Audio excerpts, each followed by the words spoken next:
안녕하세요. 오늘은 정말 가슴 아픈 이야기를 들려드리려고 합니다. 며느리의 말 한마디가 어떻게 한 가정을 완전히 뒤바꿔 놓았는지, 그리고 이른이 넘은 어머니가 어떻게 자신의 존재를 되찾아갔는지에 대한 이야기죠. 과연 무슨 일이 있었던 걸까요? 지금부터 여러분께 그 특별한 이야기를 전해드리겠습니다. 여기서 잠깐 더 많은 이야기와 재미있는 콘텐츠를 놓치지 않으시려면 지금 바로 구독과 알림 설정을 해주세요. 여러분의 관심이 저희 채널에게 큰 힘이 됩니다. 주인공은 장미자 씨입니다. 올해 72살이시고 젊은 시절 초등학교 교사로 일하셨던 분이에요. 남편을 일찍 여의고 혼자서 아들을 키우며 온갖 고생을 다 하셨습니다. 새벽에 일어나 김밥을 만들어 팔고 시골에 있던 땅까지 팔아서 아들 도윤이를 대학에 보내셨죠. 도윤이는 지금 43살로 유명한 IT 스타트업 대표입니다. 어머니가 전세 보증금 3천만 원과 경북 시골 땅을 팔아준 돈 2억 원으로 창업해서 성공한 케이스예요. 지금은 연 매출이 100억이 넘는 회사를 운영하고 있습니다. 며느리 지혜는 39살이고 겉으로는 시어머니에게 항상 깍듯하게 대해요. 어머님 식사하세요. 어머님 편히 쉬세요. 이런 식으로 말이죠. 하지만 속마음은 조금 달랐습니다. 프라이버시와 자기만의 공간을 무엇보다 중시하는 성격이거든요. 그리고 9살 손녀 유나가 있어요. 이 아이는 정말 따뜻하고 예민한 감성을 가진 아이입니다. 할머니와의 유대감이 특히 깊었죠.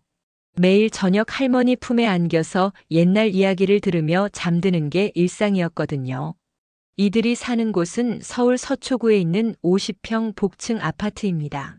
시세가 25억 정도 되는 고급 아파트죠. 물론 이 집의 등기상 명의자는 장미자 씨예요. 하지만 실질적으로 집안의 권력은 며느리 지혜에게 쏠려 있었습니다. 아침 7시 장미자 씨는 조용히 부엌에서 아침 준비를 하고 계셨어요. 마늘과 양파를 볶는 냄새가 집안에 퍼지기 시작했죠. 그런데 이때 지혜가 방에서 나오면서 얼굴을 찌푸렸습니다. 어머님, 환기 좀 시켜주세요. 냄새가 너무 진해서 옷에 뵐 것 같아요. 장미자 씨는 미안하다며 서둘러 창문을 열었습니다. 30년 넘게 해온 요리인데 이제는 냄새까지 눈치를 봐야 하는 상황이 된 거죠. 오후 2시쯤 장미자 씨가 거실에서 텔레비전을 보고 계셨어요. 좋아하는 드라마 재방송이 나오고 있었거든요. 그런데 소리가 조금 크다 싶어서 볼륨을 올렸더니 지혜가 또 나타났습니다. 어머님, 저 재택 근무 중인데 소리가 너무 커서 집중이 안 돼요. 볼륨 좀 줄여주실래요? 장미자 씨는 또 미안하다며 볼륨을 줄였습니다. 이젠 소리가 너무 작아서 대사가 잘 안 들릴 정도였죠. 결국 텔레비전을 끄고 방으로 들어가셨어요. 저녁 6시 장미자 씨는 늘 하던 대로 거실을 청소하고 계셨습니다. 진공 청소기 소리가 좀 크긴 했지만 저녁 식사 전에 집을 깨끗하게 만들어 놓고 싶었거든요. 그런데 지혜가 또 나타나서 말했습니다. 어머님, 지금 시간에 청소기 돌리시면 아래층에서 민원 들어와요. 낮 시간에 하시면 안 될까요? 장미자 씨는 하루 종일 며느리 눈치를 보며 살고 계셨던 거예요. 언제 뭘 해야 하는지, 어떻게 움직여야 하는지까지 간섭을 받고 있었죠. 자신의 집인데도 불구하고 말입니다. 밤 10시 장미자 씨는 평소처럼 슬리퍼를 신고 화장실에 가려고 했어요. 그런데 복층 구조라서 계단을 내려갈 때 소리가 좀 났죠. 지혜가 방문을 열고 나와서 말했습니다. 어머님, 밤에는 좀 조용히 다녀주세요. 유나가 잠든 지 얼마 안 됐거든요. 장미자 씨는 그 뒤로 밤에 화장실 갈 때도 발소리를 죽여서 다녔습니다. 마치 도둑처럼 말이죠. 자신의 집에서 자신의 존재까지 지워가며 살고 있었던 거예요. 이런 일상이 반복되면서 장미자 씨는 점점 자신이 이 집에서 환영받지 못하는 존재라는 생각을 하게 되었습니다. 하지만 손녀 유나와의 시간만큼은 소중했어요. 매일 저녁 아이가 학교에서 있었던 일을 이야기해주고 함께 그림을 그리며 보내는 시간이 하루 중 가장 행복한 순간이었죠. 그런데 이런 평화로워 보이는 일상 속에서 며느리 지혜의 진짜 속마음이 드러나는 순간이 곧 다가오고 있었습니다. 그 운명의 날은 지난주 목요일 오후 3시경에 시작되었습니다. 장미자 씨는 평소처럼 부엌에서 저녁 준비를 하고 계셨어요. 손녀 유나가 좋아하는 된장찌개를 끓이고 있었죠. 콩나물과 두부를 넣고 보글보글 끓이는 소리가 부엌 안에 울려 퍼지고 있었습니다. 그때 거실에서 지혜의 목소리가 들렸어요. 친구와 영상통화를 하고 있었던 거죠. 처음엔 그냥 일상적인 대화 소리려니 했는데 점점 목소리가 커지더니 뭔가 불만을 토로하는 것 같았습니다. 진짜 답답해 죽겠어. 맨날 집에 계시니까 숨이 막혀. 장미자 씨는 손을 멈추고 귀를 기울였습니다. 설마 자신 이야기를 하는 건 아니겠지 싶었거든요. 하지만 계속 들려오는 지혜의 목소리는 점점 더 구체적이 되어 갔어요. 아니, 우리 시어머니 말이야. 하루 종일 집에만 계시는데 뭘 하든 간섭받는 기분이야. 요리할 때도 냄새 난다고 하고 텔레비전 볼 때도 소리 크다고 하고 진짜 스트레스 받아. 장미자 씨의 손이 자연스럽게 멈췄습니다. 국자를 든 채로 가만히 서서 지혜의 말을 듣고 있었죠. 가슴이 서서히 무거워지기 시작했어요. 그래도 시어머니시잖아. 참아야지 어떡해. 친구의 목소리가 들렸습니다. 그러자 지혜가 한숨을 크게 쉬며 말했어요. 그게 말처럼 쉬워?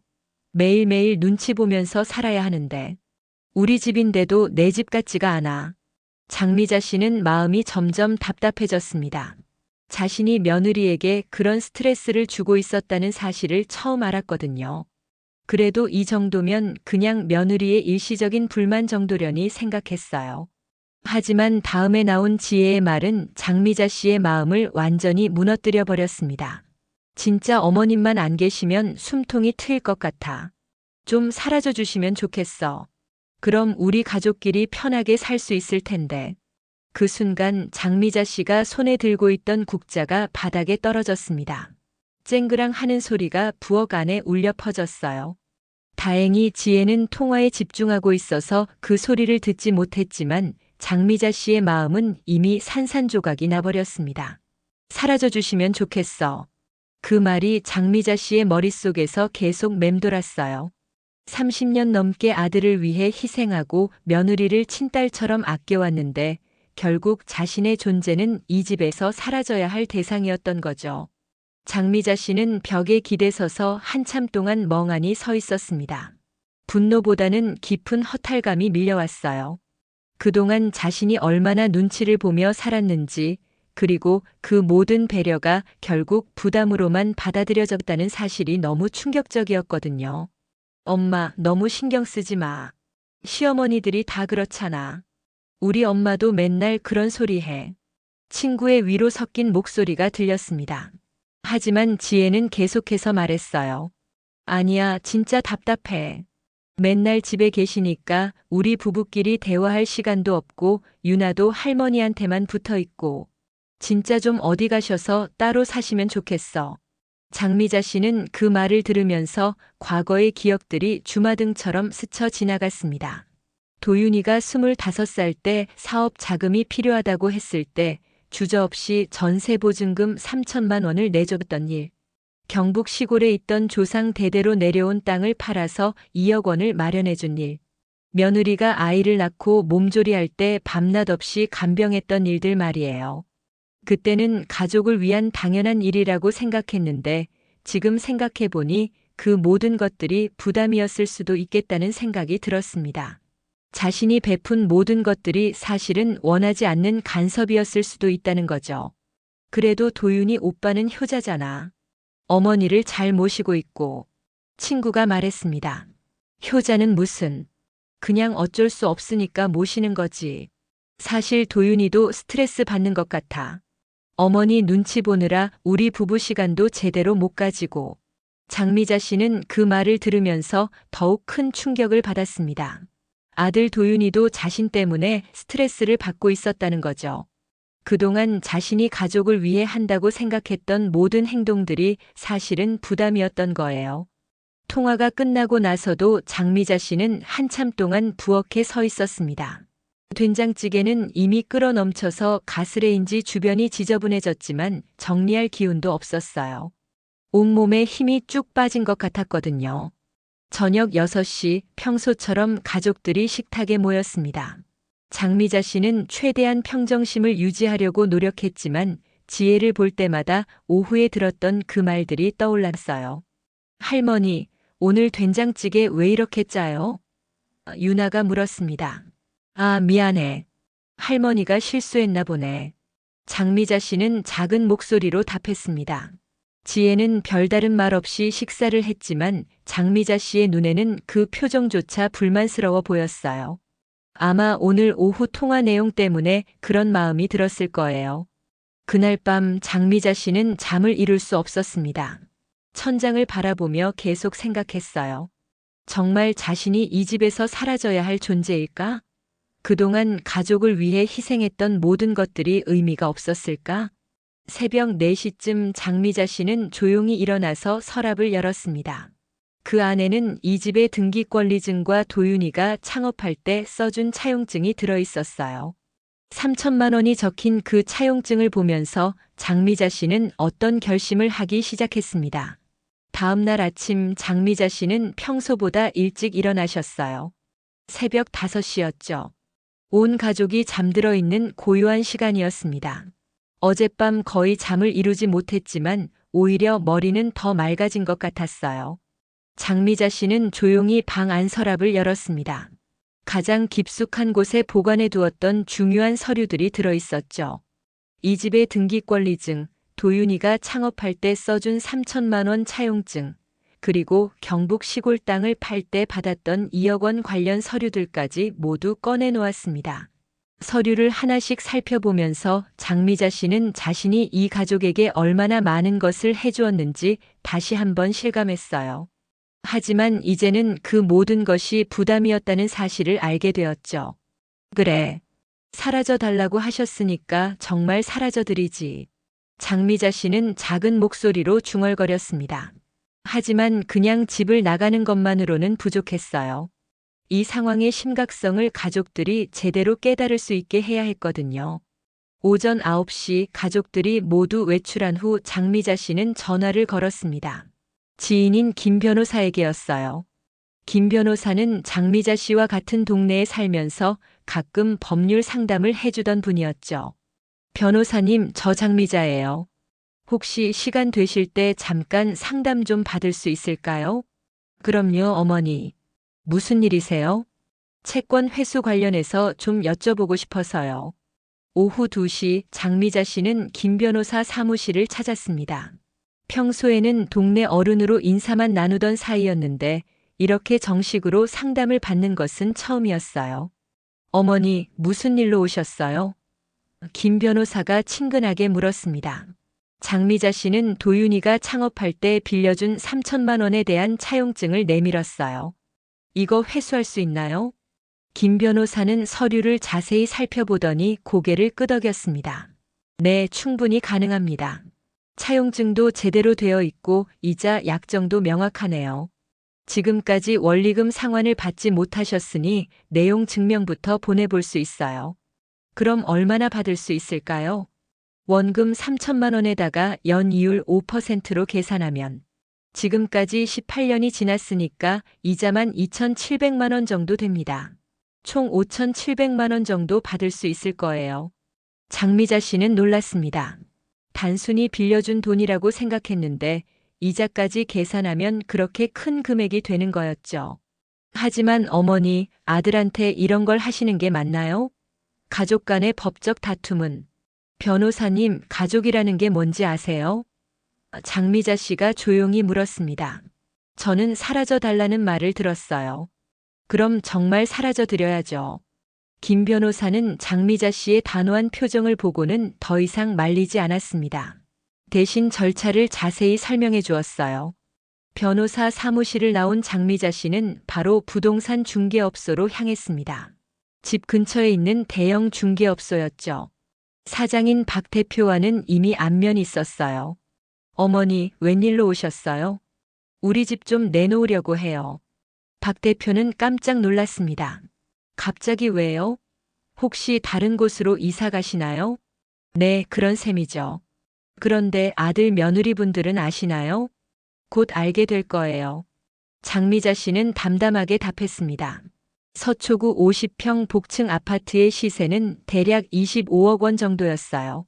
박 대표는 최근 거래 사례를 보여주면서 24억 5천만 원 정도면 빨리 팔릴 거라고 했습니다.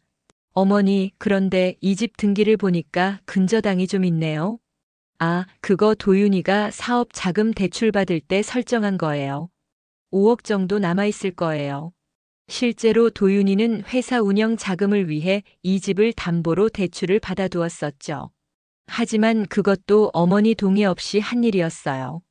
그럼 실제로 어머니가 받으실 수 있는 금액은 20억 정도 되겠네요. 장미자 씨는 고개를 끄덕였습니다. 충분한 금액이었어요. 새로 살 집값도 되고 앞으로 혼자 살아갈 생활비도 충분했죠. 언제까지 팔아야 하나요? 다음 주 안에 계약 완료하고 싶어요. 그럼 좀 금매로 내놓아야겠네요. 23억 정도로 하면 어떨까요? 좋아요. 빨리 처리해 주세요.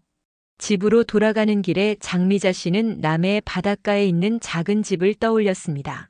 10년 전에 노후 대비로 사두었던 20평 남짓한 단독주택이었어요. 당시 5천만 원 주고 샀는데 지금은 1억 정도 가치가 있을 거예요. 바다가 보이는 조용한 동네였죠. 장미자 씨는 종종 그 집 생각을 했어요. 언젠가 혼자 조용히 살고 싶을 때 가면 좋겠다고 생각했었거든요.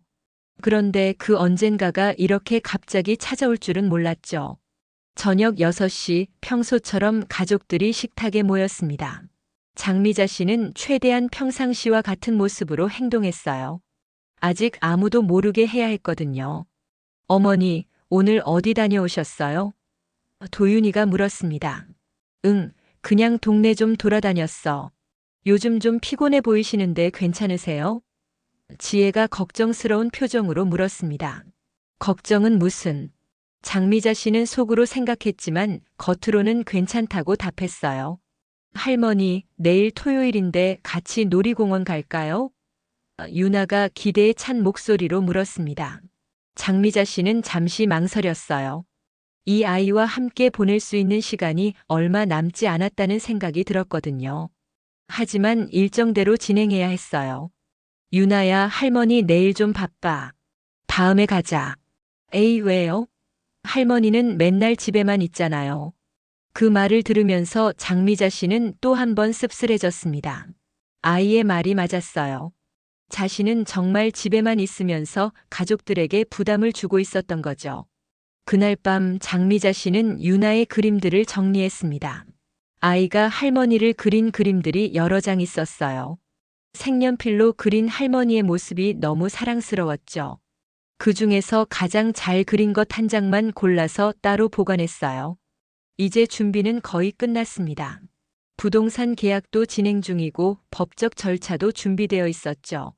이제 가족들에게 진실을 말할 시간만 남았어요. 장미자 씨는 창밖을 내다보며 생각했습니다. 정말 이렇게 하는 게 맞을까? 하지만 사라져 달라는 말을 들은 이상 다른 선택의 여지는 없었어요. 가족의 평화를 위해서라도 정말 사라져 주어야 했죠. 그 운명의 날은 다음 주 화요일이었습니다. 부동산 계약이 모두 완료된 날이었죠. 장미자 씨는 오전 10시에 계약서에 도장을 찍었어요. 23억의 집이 팔렸고 근저당 5억을 제외하면 실제로 받을 수 있는 돈은 18억이었습니다. 어머니, 정말 괜찮으시겠어요? 아드님께 미리 말씀드리는 게.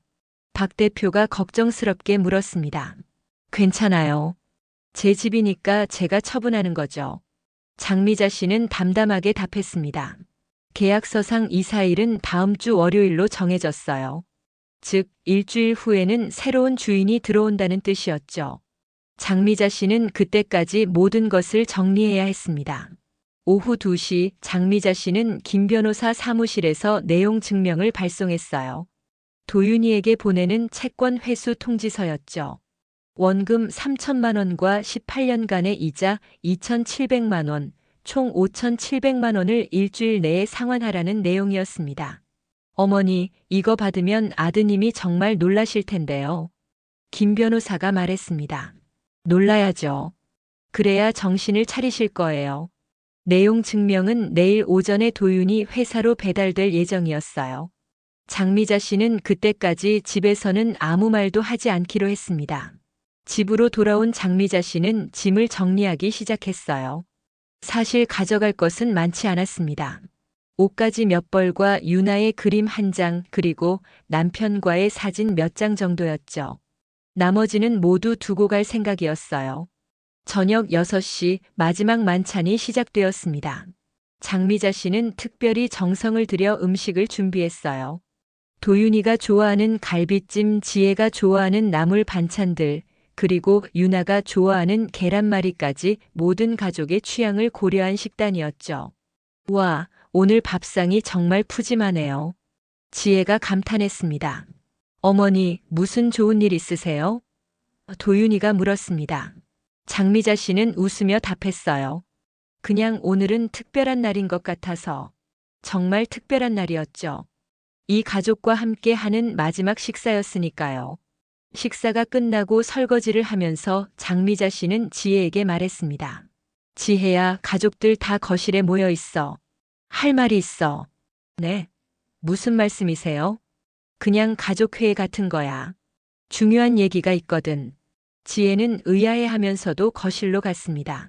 곧 도윤이와 유나도 함께 소파에 앉았어요. 장미자 씨는 찬물 한 잔을 마시고 심호흡을 했습니다. 이제 말할 시간이었어요.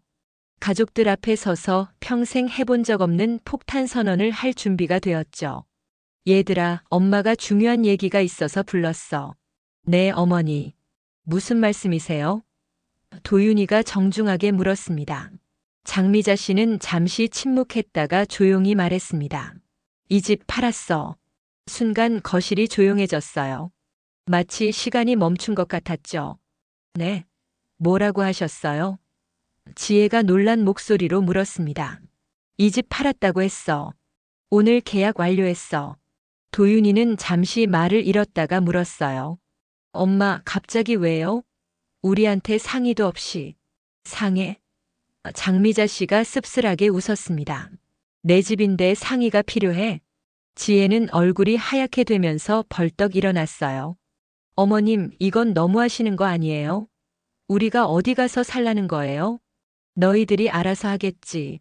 나는 상관없어. 엄마. 도윤이가 큰 소리를 냈습니다. 갑자기 이게 무슨 일이에요? 우리가 뭘 잘못했다고. 장미자 씨는 도윤이를 조용히 바라보다가 말했어요. 잘못한 게 뭔지 정말 모르겠니? 정말 모르겠어요. 저희가 어머님께 뭘 사라져 달라고 했잖아. 그 말에 지혜의 얼굴이 순식간에 파랗게 변했어요. 며칠 전 친구와 나눈 통화 내용이 떠올랐던 거죠. 어머님, 그게 뭐? 변명할 거야? 장미자 씨의 목소리가 차가워졌어요. 도윤이는 상황을 파악하지 못하고 있었습니다. 엄마, 무슨 소리예요? 누가 사라져 달라고 했다는 거예요? 장미자 씨는 지혜를 똑바로 보며 말했어요. 지난주 목요일 오후 3시쯤이었지. 친구랑 영상 통화하면서 어머님만 안 계시면 숨통이 트일 것 같다. 좀 사라져 주시면 좋겠다고 했잖아. 지혜는 더 이상 할 말이 없었어요. 자신의 말이 들켰다는 사실에 충격을 받았죠. 지혜야, 진짜 그런 말 했어? 도윤이가 믿을 수 없다는 표정으로 물었습니다. 그건 제가 그때 좀 힘들어서. 힘들어서? 장미자 씨가 냉소적으로 웃었어요. 뭐가 그렇게 힘들었는데? 내가 뭘 잘못했길래? 어머님이 잘못하신 건 아니에요. 그런데 저도 사람인데 가끔은 제 공간이 필요하잖아요. 공간? 장미자 씨의 목소리가 더욱 높아졌어요. 이 집이 누구 집인지 알고 있어? 내가 땅 팔아서 너희 아버지 사업 도와주고 전세 보증금까지 빼서 너희들 뒷바라지해준 집이야. 도윤이는 그제야 심각성을 깨달았습니다. 엄마, 지혜가 잘못 말한 거예요. 사과할게요. 사과? 장미자 씨가 웃었어요. 사과로 다 해결되면 좋겠네. 그런데 이미 늦었어. 어머님, 정말 죄송해요. 제가 잘못 생각했어요. 지혜가 무릎을 꿇으며 사과했습니다. 하지만 장미자 씨의 마음은 이미 식어버린 후였어요. 사라져 달라고 했으니까 정말 사라져 주는 거야. 다음 주 월요일에 새 주인이 들어와. 엄마, 그럼 우리는 어떻게 해요? 도윤이가 절망적인 목소리로 물었습니다. 그건 너희들이 알아서 해. 나는 더 이상 너희 엄마 아니야. 할머니. 유나가 갑자기 울음을 터뜨렸어요. 할머니가 어디 가요? 나 할머니 없으면 싫어요. 장미자 씨는 유나를 보면서 마음이 아팠지만 이미 결정한 일이었어요. 유나야, 할머니는 바다가 보이는 곳으로 갈 거야. 조용하고 예쁜 곳이야. 그럼 나도 같이 갈래요. 안 돼. 유나는 엄마 아빠랑 있어야 해. 지혜는 계속 울면서 사과했지만 장미자 씨는 더 이상 들으려 하지 않았어요. 대신 마지막 한마디를 남겼습니다. 아참 도윤아. 내일 회사로 중요한 서류가 갈 거야. 잘 받아봐. 그 말을 남기고 장미자 씨는 방으로 들어갔어요. 뒤에서 가족들의 당황한 목소리가 들렸지만 더 이상 돌아보지 않았습니다. 이제 정말 마지막 단계만 남았어요. 내일 도윤이가 내용 증명을 받게 되면 모든 상황이 명확해질 거였죠. 다음 날 오전 10시 도윤이의 회사에 내용 증명이 도착했습니다. 비서가 가져온 서류를 받아본 도윤이의 얼굴은 순식간에 하얗게 변했어요. 채권 회수 통지서라고요?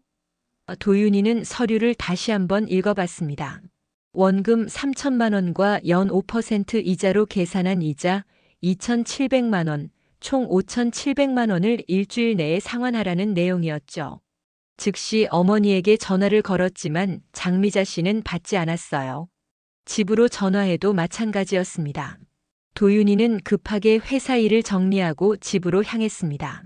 하지만 집에 도착했을 때는 이미 늦었어요. 장미자 씨는 이미 떠난 후였거든요. 실제로 장미자 씨는 그날 새벽 6시에 집을 나섰습니다. 가방 하나에 필요한 짐만 챙기고 조용히 현관문을 열었어요. 마지막으로 거실을 한번 돌아봤지만 아쉬움보다는 홀가분함이 더 컸습니다. 택시를 타고 서울역으로 향했어요. 남해행 고속버스를 타기 위해서였죠. 버스 안에서 창밖을 바라보며 장미자 씨는 처음으로 깊은 숨을 쉬었습니다. 30년 만에 처음 느껴보는 자유로움이었어요.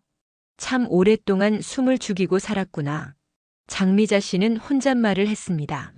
오후 2시쯤 남해의 작은 해안마을에 도착했어요. 10년 전에 사두었던 집은 바다에서 걸어서 3분 거리에 있었습니다. 20평 남짓한 단독주택이었지만 마당도 있고 바다 전망도 좋았어요. 집 열쇠를 꺼내 문을 열자 약간의 곰팡이 냄새가 났지만 생각보다 상태는 괜찮았습니다. 10년 동안 비어 있었지만 가끔 관리업체에서 청소를 해주었거든요. 장미자 씨는 가방을 내려놓고 집안을 둘러봤어요. 작은 거실과 방 2개, 부엌과 화장실이 전부였지만 혼자 살기에는 충분했죠. 무엇보다 마음대로 할 수 있는 공간이라는 게 좋았어요. 창문을 열자 바닷바람이 시원하게 들어왔습니다. 파도 소리도 들렸어요. 서울에서는 절대 들을 수 없는 자연의 소리였죠. 장미자야, 이제야 너답게 살 수 있겠다. 장미자 씨는 마루에 누워서 중얼거렸어요. 그동안 얼마나 많은 것들을 참고 견뎌왔는지 새삼 깨달았습니다. 발소리 하나, 텔레비전 소리 하나, 요리할 때 나는 냄새 하나까지 모든 것을 눈치 보며 살았었거든요. 하지만 이제는 달랐어요. 장미자 씨는 일어나서 큰 소리로 노래를 불러봤어요. 아리랑 아리랑 아라리요. 자신의 목소리가 집안에 울려 퍼지는 게 이렇게 기분 좋을 줄 몰랐죠. 오후 4시쯤 동네 마트에 장을 보러 갔어요. 작은 마을이라 마트도 아담했지만 기본적인 생활용품은 다 있었습니다. 어머니, 새로 이사 오셨나 봐요? 마트 사장이 반갑게 인사했어요. 네, 오늘부터 여기서 살게 됐어요. 어디서 오셨어요? 서울에서요. 아이고, 서울에서 이런 시골까지 오시다니. 자식들 때문에 힘드셨나 봐요. 마트 사장의 말에 장미자 씨는 씁쓸하게 웃었어요. 정말 자식들 때문에 힘들어서 온 거였으니까요. 뭐, 그런 셈이죠. 여기는 조용하고 공기도 좋으니까 편히 쉬셔요. 뭐 필요하면 언제든 말씀하시고요. 장미자 씨는 라면과 계란, 우유 같은 기본적인 식재료들을 샀어요. 그리고 동네 구경도 겸해서 천천히 집으로 돌아갔습니다. 저녁 6시 장미자 씨는 혼자서 라면을 끓여 먹었어요. 30년 만에 처음으로 아무 눈치 보지 않고 먹는 식사였죠. 라면 냄새가 집안에 퍼져도 누구 하나 뭐라고 하는 사람이 없었어요. 이렇게 편할 줄 몰랐네. 장미자 씨는 라면을 후루룩 소리내며 먹었습니다. 서울에서는 소리내서 먹으면 지혜가 싫어했었거든요. 식사 후에는 마당에 나가서 바다를 바라봤어요. 해가 서서히 지고 있었고 하늘이 주황빛으로 물들고 있었죠. 이런 풍경을 언제 마지막으로 봤는지 기억이 나지 않았어요. 그때 휴대폰이 울렸습니다. 도윤이에게서 온 전화였어요. 장미자 씨는 잠시 망설이다가 전화를 받지 않았습니다. 아직 대화할 준비가 되지 않았거든요. 연달아 문자가 왔어요. 엄마 어디 계세요? 집에 안 계시는데요. 엄마 제발 연락 좀 해주세요. 걱정돼요. 내용 증명 받았어요. 이야기 좀 해요. 장미자 씨는 문자를 읽고 나서 휴대폰을 끄려다가 마음을 바꿨어요. 대신 간단하게 답장을 보냈습니다. 안전한 곳에 있으니 걱정 마라. 당분간 연락하지 마라. 그리고 휴대폰을 서랍에 넣어두었어요. 며칠은 누구와도 연락하지 않을 생각이었거든요. 밤 10시 장미자 씨는 일찍 잠자리에 들었어요. 파도 소리를 들으며 누워있으니 마음이 한결 평온해졌습니다. 서울에서는 밤늦게까지 들려오던 자동차 소리, 층간 소음 같은 것들이 없었어요. 정말 조용하네. 장미자 씨는 감탄했습니다. 그런데 조용하다 보니 오히려 잠이 잘 오지 않았어요. 너무 익숙하지 않은 환경이었거든요. 하지만 불편하다기보다는 신기했어요. 이렇게 고요한 밤을 보내는 게 얼마만인지 모르겠더라고요. 새벽 2시쯤 갑자기 유나 생각이 났습니다. 아이가 지금 잘 자고 있을까? 할머니가 없어서 울고 있지는 않을까? 그런 생각들이 들면서 마음이 조금 아팠어요. 하지만 이내 마음을 다잡았습니다. 이제는 자신의 인생을 살아야 할 때였어요. 72살까지 남을 위해서만 살아왔으니 이제는 장미자를 위해 살아볼 차례였죠. 내일부터는 정말 내 맘대로 살아보자. 장미자 씨는 다짐하며 잠에 들었습니다. 그날 밤 장미자 씨는 오랜만에 깊은 잠을 잤어요. 꿈도 꾸지 않는 편안한 잠이었죠. 30년 만에 처음으로 아무 걱정 없이 잔 밤이었습니다. 다음 날 아침 7시 장미자 씨는 파도 소리에 자연스럽게 눈을 떴습니다. 30년 만에 처음으로 알람 없이 일어난 아침이었어요. 창문을 열자 시원한 바닷바람과 함께 갈매기 울음소리가 들려왔죠. 아, 이런 아침이 있었구나. 장미자 씨는 기지개를 켜며 중얼거렸어요. 서울에서는 매일 새벽 5시에 일어나서 가족들 아침 준비를 해야 했거든요. 하지만 이제는 누구를 위해 서둘 필요가 없었습니다. 여유롭게 세수를 하고 간단히 토스트와 우유로 아침을 먹었어요. 혼자 먹는 아침이라 조용했지만 이상하게 외롭지는 않았습니다. 오히려 평온했죠. 오전 9시쯤 휴대폰을 켜보니 부재중 전화가 20통이 넘게 와 있었어요. 도윤이에게서 15통, 지혜에게서 5통이었죠. 문자도 수십 개 와 있었습니다. 엄마, 제발 연락해 주세요. 어머님, 정말 죄송합니다. 용서해 주세요.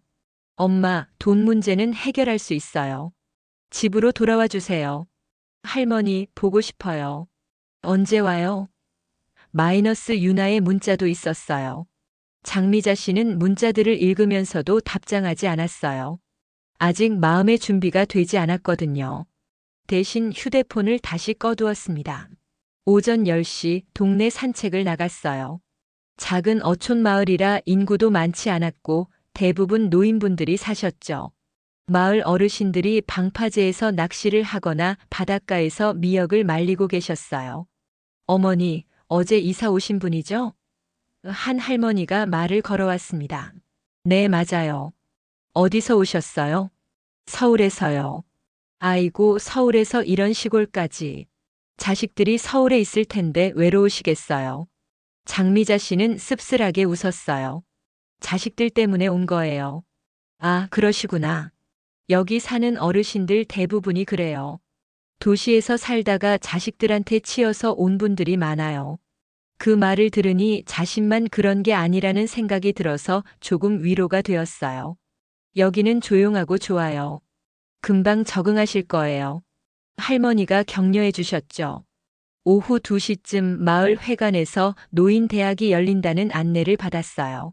매주 화요일과 목요일에 어르신들이 모여서 여러 가지 프로그램을 한다고 했습니다. 오늘은 글쓰기 교실이에요. 어머니도 참여해 보세요. 회관 직원이 권했어요. 장미자 씨는 망설이다가 참여하기로 했습니다. 혼자 있는 것도 좋지만 사람들과 어울려 보는 것도 나쁘지 않을 것 같았거든요. 글쓰기 교실에는 15명 정도의 어르신들이 참여하고 계셨어요. 강사는 젊은 여성 선생님이었고 오늘의 주제는 내 인생의 전환점이었습니다. 자유롭게 써보세요. 형식은 상관없어요. 일기체든 편지체든 편하게 쓰시면 됩니다. 장미자 씨는 연필을 들고 생각해 봤어요. 자신의 인생에서 가장 큰 전환점이 언제였을까? 결혼? 남편의 죽음? 아니면 사라지라는 말을 들은 그날부터 나는 나로 돌아가기 시작했다. 장미자 씨는 그렇게 글을 시작했어요. 72년을 살면서 나를 위해 산 시간이 얼마나 될까? 20살에 결혼해서 남편을 위해 살았고 남편이 죽은 후에는 아들을 위해 살았다. 아들이 결혼한 후에는 며느리 눈치를 보며 살았다. 그러다가 며느리에게 사라져 달라는 말을 들었다. 처음에는 상처받았다. 서운했다. 화가 났다. 하지만 며칠 생각해 보니 고마웠다. 그 말 덕분에 나는 비로소 나 자신을 찾을 수 있게 되었으니까. 이제야 알겠다. 나는 지금까지 장미자로 산 적이 없었다. 누군가의 아내, 누군가의 어머니, 누군가의 시어머니로만 살았다. 하지만 이제는 다르다. 나는 장미자다. 그냥 장미자. 글을 쓰면서 눈물이 날 것 같았지만 이상하게 시원했어요. 그동안 속에 쌓여있던 답답함이 글로 나오면서 해소되는 느낌이었죠. 어머니 정말 잘 쓰셨네요. 선생님이 장미자 씨의 글을 읽고 감탄했어요. 감정이 정말 진솔하게 드러나는 글이에요. 다음에도 계속 써보세요. 수업이 끝나고 집으로 돌아가는 길에 장미자 씨는 마음이 한결 가벼워진 것을 느꼈습니다. 글로 마음을 정리하니까 생각도 정리되는 것 같았어요. 오후 5시쯤 집에서 휴식을 취하고 있는데 택배가 왔어요. 내용 증명 회신서였죠. 도윤이가 보낸 것이었습니다. 편지를 열어보니 이런 내용이 적혀 있었어요. 어머니께 내용 증명을 받고 정말 놀랐습니다. 어머니가 이렇게까지 상처받으셨다는 걸 몰랐어요. 돈은 준비하겠습니다. 하지만 어머니 제발 집으로 돌아와 주세요. 지혜도 정말 반성하고 있어요. 유나는 매일 할머니를 찾으며 울고 있습니다. 우리 가족이 어떻게 어머니 없이 살 수 있겠어요? 연락 기다리겠습니다. 아들 도윤 올림. 장미자 씨는 편지를 읽고 나서 잠시 마음이 흔들렸어요. 특히 유나가 운다는 말에 가슴이 아팠죠. 하지만 이내 마음을 다잡았습니다. 지금 가면 또 똑같아져. 이제는 진짜 달라져야 해. 장미자 씨는 편지지를 꺼내서 답장을 썼어요. 도윤아, 돈은 약속대로 받겠다. 이자까지 정확히 계산해서 보내라. 그리고 나는 더 이상 너희 엄마가 아니다. 나는 이제 그냥 장미자로 살 것이다. 72년 만에 처음으로 나 자신을 위해 사는 것이다. 유나에게는 할머니가 바다가 보이는 예쁜 곳에서 잘 살고 있다고 전해라. 할머니는 이제 자유롭게 살고 있다고. 다시는 찾아오지 마라. 나는 장미자다. 편지를 다 쓰고 나니 속이 시원했어요. 이제 정말 모든 관계를 정리한 것 같았거든요. 저녁 7시 마을 횟집에서 저녁을 먹었어요. 혼자 먹는 저녁이었지만 맛있었습니다. 회도 싱싱하고 미역국도 시원했죠. 어머니 홀로 사세요? 횟집 사장이 물었어요. 네, 이제 혼자 살아요. 외로우시겠어요? 아니에요. 편해요. 사장은 의외라는 표정을 지었지만 더 이상 묻지 않았어요. 집으로 돌아와서 바닷가를 산책했습니다. 저녁 해가 지고 있었고 파도가 부드럽게 밀려왔다 밀려갔다 하고 있었어요. 이제 시작이야, 장미자. 장미자 씨는 바다를 바라보며 중얼거렸습니다. 그날 밤 장미자 씨는 일기를 썼어요. 오늘 있었던 일들을 차근차근 적어 내려갔죠. 글쓰기 수업에서 배운 대로 솔직하게 마음을 담아서 썼습니다. 첫째 날이 지났다. 생각보다 외롭지 않다. 오히려 홀가분하다. 내일은 뭘 할까? 아무도 내게 뭘 하라고 하지 않는다. 정말 오랜만에 느끼는 자유다.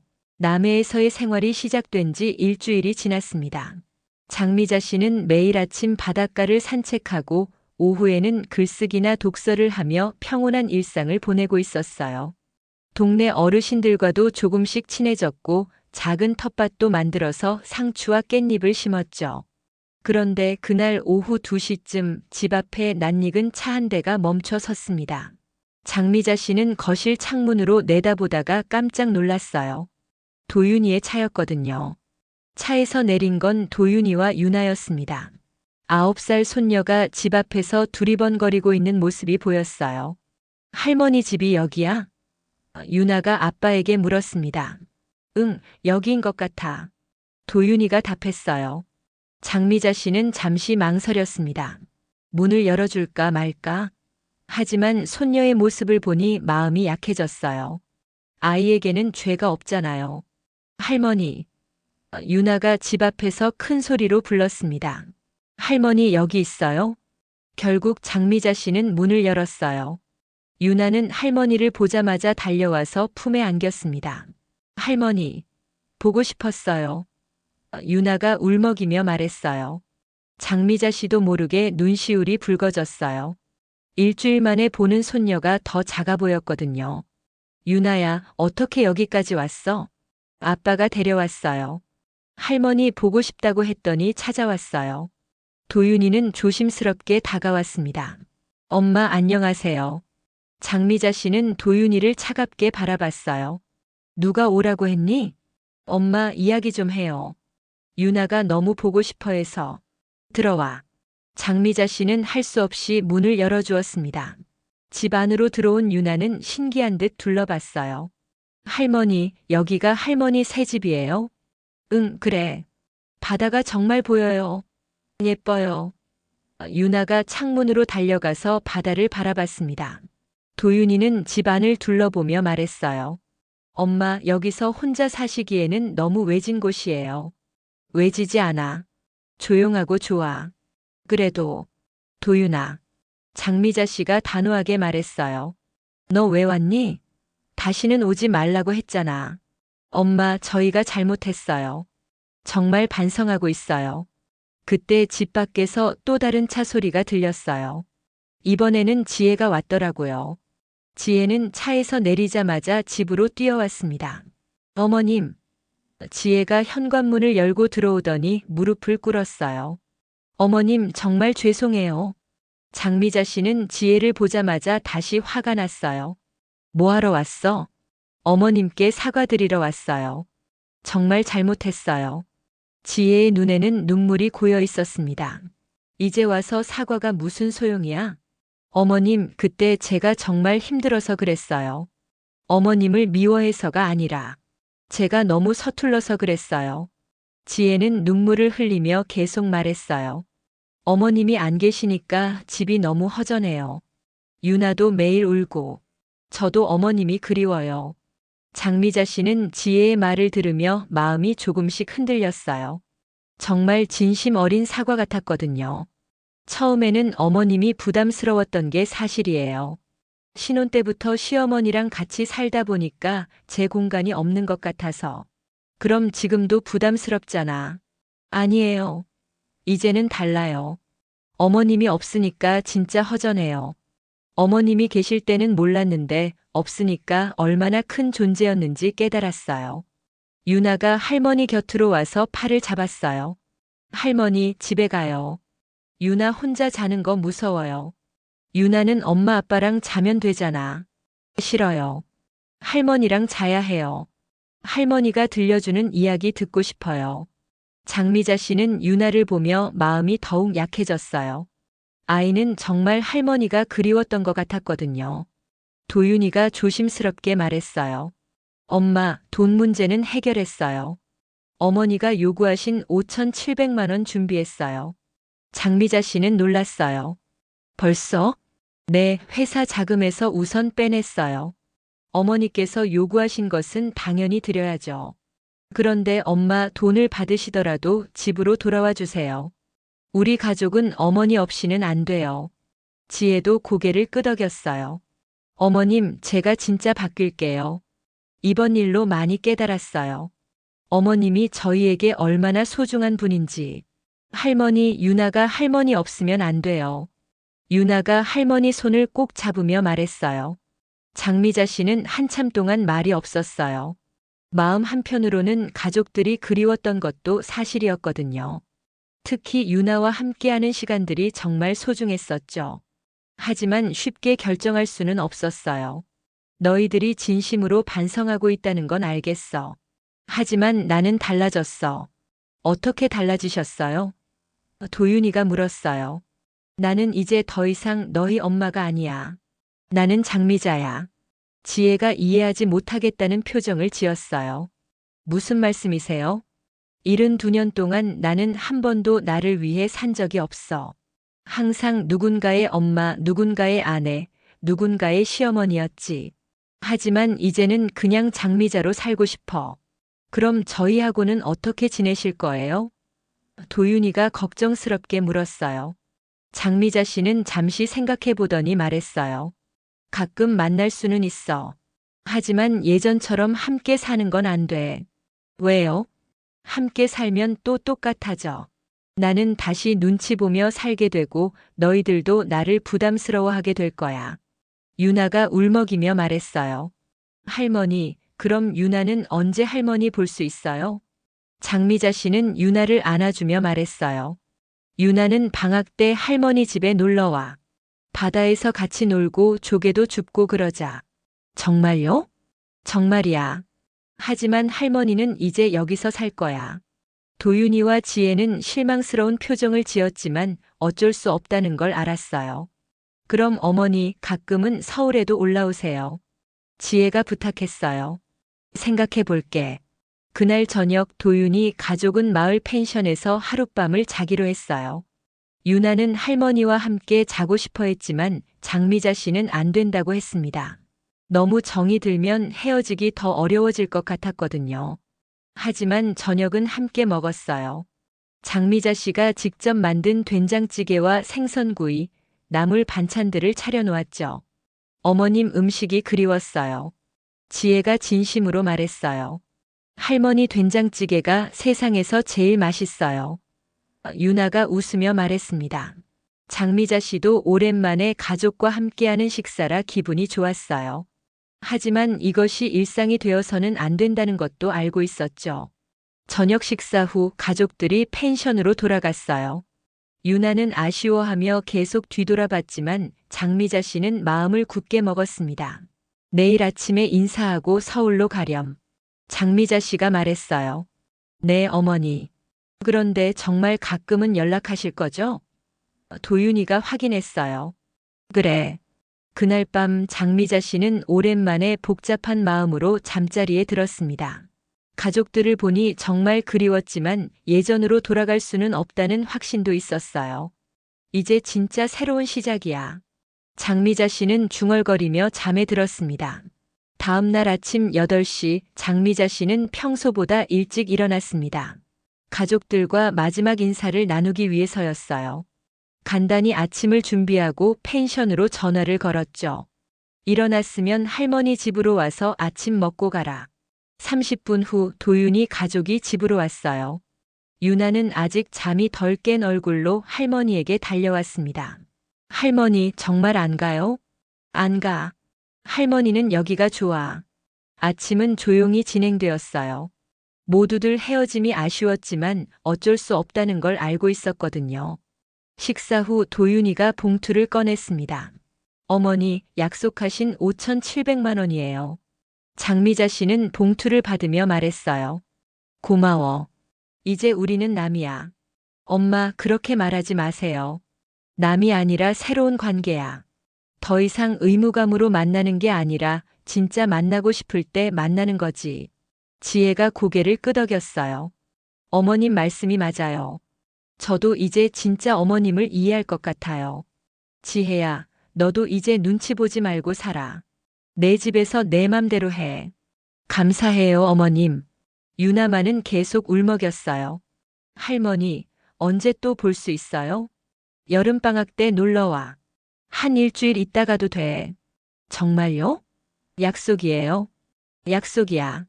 오전 10시 드디어 작별의 시간이 왔어요.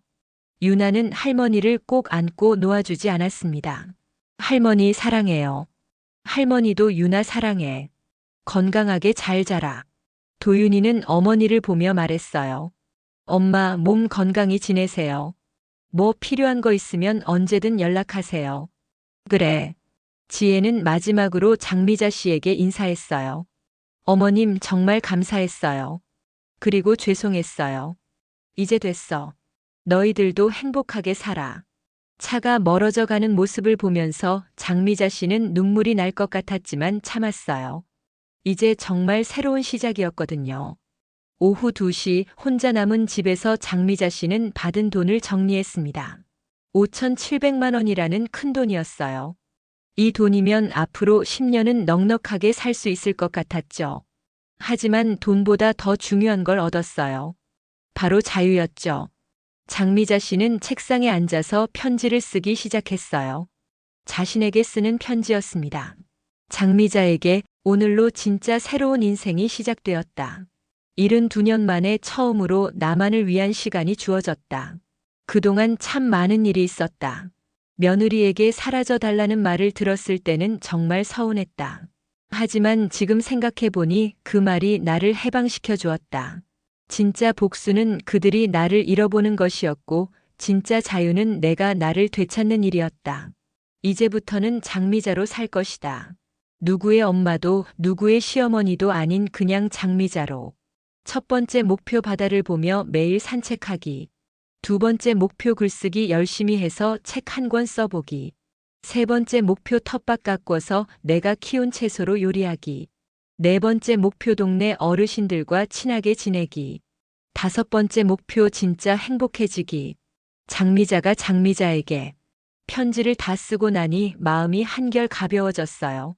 이제 정말 자신만의 계획을 세우고 살아갈 수 있게 되었거든요. 오후 4시 동네 산책을 나갔어요. 마을 어르신들이 반갑게 인사해 주셨죠. 어머니, 오늘 서울서 가족들 왔다 갔죠? 네, 잠깐 다녀갔어요. 같이 안 가고? 아니요. 저는 여기가 좋아요. 그래요. 여기가 진짜 살기 좋은 곳이에요. 저녁 6시 장미자 씨는 처음으로 자신만을 위한 저녁상을 차렸어요. 좋아하는 김치찌개를 끓이고 생선도 구웠죠. 아무도 냄새난다고 하지 않았고 소리 크다고 하지도 않았어요. 이제야 내 집 같네. 장미자 씨는 만족스럽게 웃었습니다. 저녁 식사 후에는 바닷가 벤치에 앉아서 일기를 썼어요. 오늘 가족들이 다녀갔다. 처음에는 마음이 흔들렸지만 결국 내 결정이 옳았다는 확신이 들었다. 이제 나는 더 이상 누구에게 짐이 되지 않는다. 누구도 나 때문에 스트레스 받지 않는다. 그리고 나도 누구 눈치 보지 않고 산다. 진짜 사라짐은 해방이었다. 나는 그들의 삶에서 사라졌지만 내 삶 속에서는 비로소 나타났다. 앞으로 얼마나 더 살지 모르지만 남은 시간만큼은 정말 내 맘대로 살아보겠다. 장미자로서 말이다. 일기를 쓰면서 장미자 씨는 정말 마음이 평온해졌어요. 파도 소리도 들리고 바닷바람도 시원했죠. 그때 휴대폰에 문자가 왔어요. 유나에게서였습니다. 할머니, 집에 잘 도착했어요. 할머니 보고 싶지만 여름방학까지 기다릴게요. 할머니 사랑해요. 장미자 씨는 미소를 지으며 답장을 보냈어요. 할머니도 유나 사랑해. 건강하게 잘 지내고 여름에 만나자. 밤 9시 장미자 씨는 따뜻한 차를 마시며 책을 읽었어요. 오랜만에 여유롭게 책을 읽는 시간이었죠. 누구도 방해하지 않았고 서두를 필요도 없었어요. 이런 게 진짜 삶이구나. 장미자 씨는 감탄했습니다. 밤 11시 잠자리에 들기 전에 창문을 열어서 바다를 바라봤어요. 달빛이 바다에 반사되어 반짝이고 있었죠. 장미자야, 수고했어. 이제 진짜 내 인생을 살아봐. 장미자 씨는 자신에게 말했습니다. 그날 밤 장미자 씨는 정말 깊은 잠에 들었어요. 아무 걱정도 없었고 내일이 기대되었거든요. 72년 만에 처음으로 온전히 자신만을 위한 내일이 기다리고 있었으니까요. 파도 소리가 자장가처럼 들려왔고 장미자 씨는 평생 중 가장 평온한 밤을 보냈습니다. 이제 진짜 장미자의 인생이 시작되었어요. 며느리가 원했던 대로 장미자 씨는 정말 사라졌습니다. 하지만 그 사라짐은 소멸이 아니라 해방이었죠. 마침내 장미자는 장미자가 되었어요. 바다가 보이는 작은 집에서 72살의 새로운 인생이 조용히 시작되고 있었습니다.